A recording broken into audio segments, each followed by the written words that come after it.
Things seem to be heating up in the Middle East. Let me bring you up to date with what's new. The US said it completed a 13th consecutive night of strikes on Iran aimed at stopping attacks on ships in and around the Strait of Hormuz.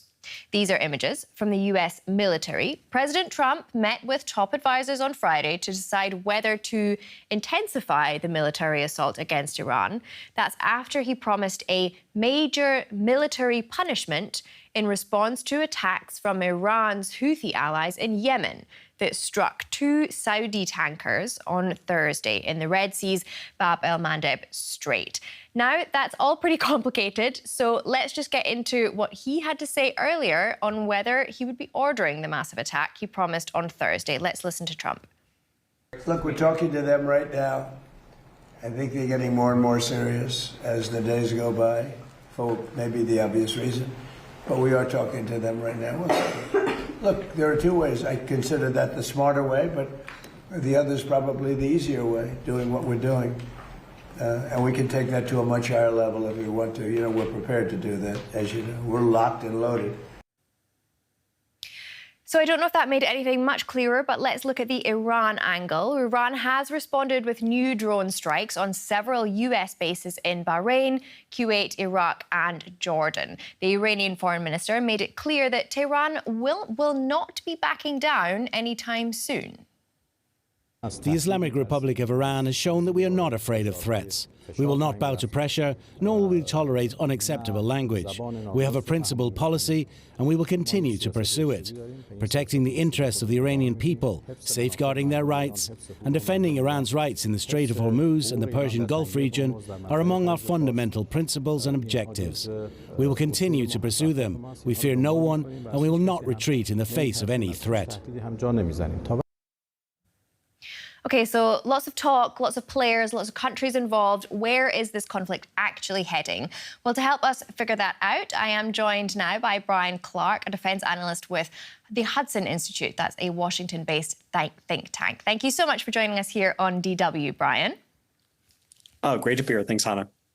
So let's dive straight in. We've seen 5 months of war and 2 weeks of daily US strikes on Iran. President Trump is saying he's weighing up a massive attack. That's what he said on Thursday. What could that actually look like? Well, I think they're just looking at larger scale strikes against civilian infrastructure, which may have a dual military purpose. So bridges, road networks, some power supply stations and electrical grid components, maybe water supplies, but probably focused more on electricity and transportation, just because that's what the IRGC, the Iranian Revolutionary Guard Corps, depends on to be able to build weapons and then move them to the locations where they need to use them against shipping, or even move them to the Houthis, who have been using them over in the Bab el-Mandeb. So you don't think it looks like a boots on the ground situation? Not yet. I think the U.S. has been moving forces to create that option. There's been, as we've heard before, there's two Marine Expeditionary Units that are in the theater. That's about 6,000 Marines. There's also elements of the 101st Airborne Division from the U.S. Army. I think that's another several thousand Army personnel. And then there's been some operations in Iraq recently with ground troops that would suggest that they are creating options for the president to try and use ground troops. But they're very limited in terms of how much utility they have. And I think this is mostly about posturing to try to show the Iranians that maybe the U.S. has other tricks up its sleeve, as opposed to maybe something the U.S. is going to use in the near term. So with all that in mind, do you think that the US military is actually ready for this kind of major attack that Trump keeps talking about? I think they are. The issue that we're running into is U.S. munition supplies are running low, and to use the kinds of munitions that the U.S. has in large numbers, which are glide bombs that are GPS guided, you have to get closer to the targets. And one of the problems the U.S. is trying to avoid is using those cheaper weapons that they have more of that put the aircraft at risk. And they don't want to be in a situation where aircraft are getting shot down because they have to get so close to the Iranian targets to use these weapons. So that's one of the problems, I think, when you get to these larger scale attacks, is the U.S. is starting to run out of the weapons that they could use for those attacks that keep U.S. forces safer, like Tomahawk cruise missiles, which have a really long range, and some of these air-launched missiles that have a long range. The U.S. has just used up so many of them, they don't have enough left to really mount large-scale strikes on a repeated basis. But is that the kind of thing where if they get a further defense budget approved, that they would be able to restock those fairly quickly? They'd eventually be able to restock them, not quickly, though. Those weapons take generally a year or more to build. So even if they get the money now, you won't see those weapons show up for 1 or 2 years at least. And what they'll need to do in the near term is probably turn to these weapons they have in larger numbers, which will put U.S. forces at more risk. And that's, I think, just an inevitability if this conflict goes on for more than another month. But do you think that that kind of major assault that's being spoken about right now, is that what it's going to take to actually end this war? Right. Oh, I do think so. I think the U.S. is trying to do as little as they can to get the Iranians back to the negotiating table. But I think the Iranians aren't going to budge unless there's a much larger scale U.S. action. And it'll probably require going after the forces that are holding the shipping under threat in the Strait of Hormuz, which means you're going to have to probably defend shipping with U.S. ships doing escort missions. You'll have to use U.S. aircraft to just basically orbit above the Strait of Hormuz and attack any Iranian forces that come out to threaten shipping. It'll be a continuous operation that puts U.S. forces close to their Iranian adversaries and risks them being counterattacked. But that's really the only way I think you'll get the Iranians to the negotiating table. I think what the U.S. has been doing is just trying to do the safest and least damaging thing possible from U.S. readiness perspective. And it's not going to yield, I don't think, the effects that they want, because the Iranians have decided they can hold out unless the U.S. Really imposes a lot more reduction in their leverage, which is the ability to close off the strait. So unless the U.S. can demonstrate it can protect shipping in the strait, I think Iran still feels like it has the upper hand. Sure. And so, Brian, you mentioned earlier that targeting of infrastructure. Could this be considered a war crime? It would be a war crime if you target civilian infrastructure without that doesn't have any impact on the war effort of your opponent. So, for example, Russia attacks apartment buildings in Kyiv, and that's clearly a war crime because the people in those apartments are not involved in the war effort. The U.S. targeting of infrastructure in Iran is really focused, they say, on attacking the road network and the electrical infrastructure that is supporting the IRGC's efforts to develop and then build weapons and then transport them to the locations where they're used to attack shipping. Okay, and in an interview with Axios, Trump said that the Iranians haven't received enough pain yet. In the Oval Office on Friday, he added that talks are ongoing, but we'll have to see what happens. Do you think that he's stalling? And if so, what exactly is it that he's waiting for? I do think they're stalling in a way. I think they believe that the blockade, in particular, is going to eventually bring Iran to the negotiating table. The U.S. believes that the blockade is imposing enough economic pain because Iran can't get its oil out, and is also preventing them from bringing in food and other resources. So the U.S. believes that actually is causing quite a bit of pain to the Iranian population. But I don't believe that necessarily is going to be enough. Because we've already seen how the Iranian government's more than willing to let the population suffer and let the economy suffer for the purpose of getting the control over the Strait of Hormuz and winning this confrontation with the United States. All right, let's talk about some other actors now, because President Trump also seems to be kind of concerned with China and Russia. He made an interesting social media post on Friday where he said that he believed assurances from Xi Jinping and Vladimir Putin that they were not supplying weapons in Iran.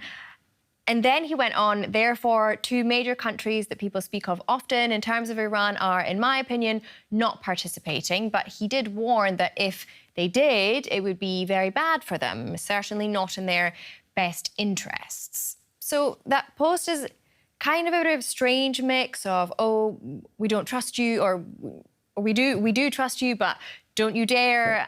I mean, China and Russia sending weapons to Iran, is that actually a realistic scenario? I don't think the Russians and Chinese are necessarily sending weapons to Iran. Most of the weapons that Iran has are being built at home. They're indigenous. And actually, Iran exported the Shahed to Russia. And now the Iranians have benefited from Russia improvements on the Shahed. And I'm sure that the Iranians are getting microelectronics and components they put into their weapons via China, but that's probably just via the open market, right? So it's probably not something that the government is actively affording to the Iranians. What's more likely, though, is that both Russia and China are providing targeting and other intelligence information to the Iranians. And we've already seen reporting to that effect, that Russia, for example, supported the Iranian targeting of the U.S. base in Jordan, where three service members were killed recently. So Iran is benefiting from help from China and Russia. It's just that it may not be in the form of full-up weapons that are being delivered to them. I think it's more likely that it's this intelligence support as well as some components that are making their way kind of via the black market to Iran. And do you think that kind of involvement is something that scares the president?